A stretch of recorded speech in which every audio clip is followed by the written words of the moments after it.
Thank you very much, Peter, for this very good and pregnant wrap-up of the yesterday's discussions and results we had. And I think we have very good foundation to continue today with session 3 with 3 distinguished speakers. Our issue we are dealing today, this morning, is also very important and continuing the discussions we had yesterday, focusing on developing eco-efficiency and sustainable economic growth. That's by now, no doubt, very challenging. I would call it in a nutshell, how can green and growth as well as social, environmental and economic growth or sustainable development go hand in hand? And we are now listening to the first speaker, Mr. Torsten Fritsche from GDZ in Thailand, whom I'm calling for now. If you, yes. Mr. Fritsche, Torsten Fritsche, he's stationed here in Thailand. He, from his background, he holds a master degree in engineering, specialization on environmental technologies from the Bauhaus University in Weimar, Germany. He has also done some research work at the AIT, the Asia Institute of Technology in Thailand, about organic waste at Thai schools and assessment of potential for biogas plants at the school campus. Well, Torsten Fritsche, he's at the moment Director for Resource Efficiency and Energy in Thailand, which is part of the program on support to the competitiveness and eco-efficiency of small-medium enterprises in the agro industry in Thailand. Before he came to Thailand, he was project manager for infrastructure and environment in the region of Central Asia, Europe and Mediterranean for GDZ International Services. And before that he gained quite some experience, practical experience as a consultant, project engineer and team leader for a environmental consultant in Germany. So please, Torsten, the floor is yours. You are talking about a very important issue of green growth, sustainable development of value chains by eco-efficiency. Please. Yeah, thank you, Peter, and thank you, Peter, and good morning, everybody else, and also welcome abroad if we have this live stream in the internet now. And thank you for the introduction. Well, I'm based in Thailand since 2.5 years right now, and would like to give you some more impressions also from GDZ experience, especially in Thailand. And I'm talking about the green growth, sustainable development of value chains by eco-efficiency, experience made mainly by the Thai-German program for enterprise competitiveness.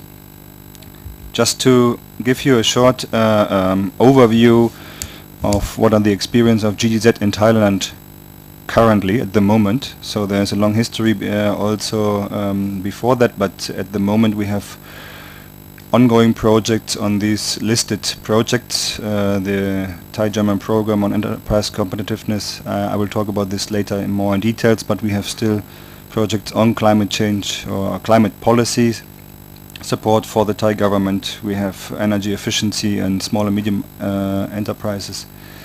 We have a climate protection project in the tourism sector. There is a sustainable palm oil project trying to have a Thai interpretation of the RSPO. And then we are going more for regional projects, but still based in Bangkok, dealing with clean air for small or medium-sized cities. There is a regional activity on sustainable port development, also related to best practices in environmental and climate related sectors. And we had this commercialization of biopesticides in Southeast Asia.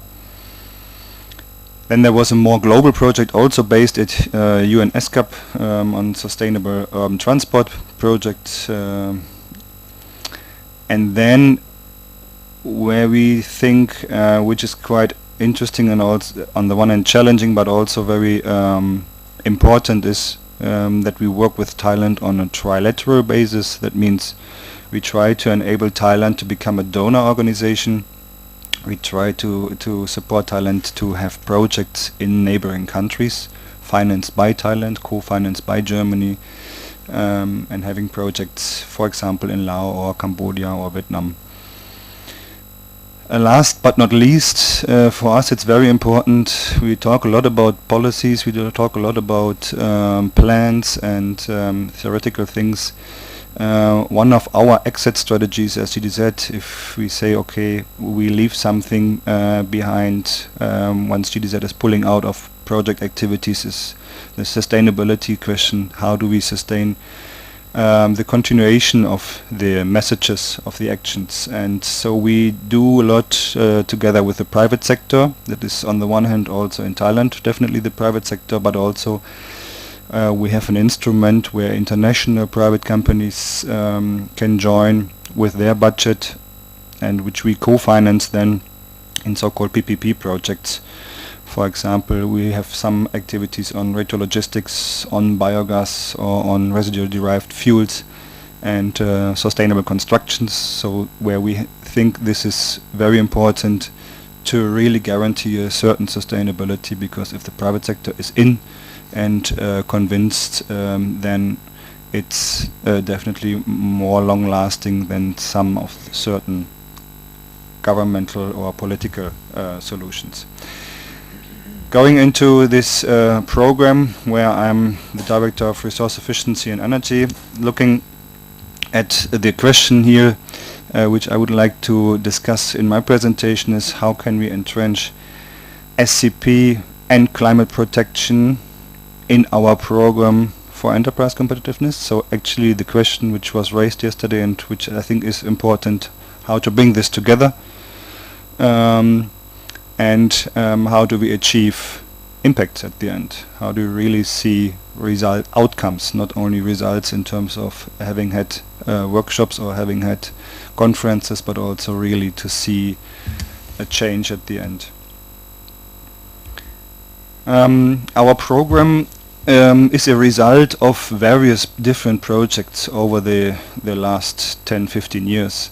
And in 2004 we started to say, well, on the one hand we have the idea to support small and medium enterprises in Thailand, so SME development, developing the private sector in Thailand. This was one of the main goals. So that means we were looking for solutions how to improve the long-term competitiveness of certain companies here in Thailand. On the other hand, we said, well, we have so many activities on the environment, so why can we not link this?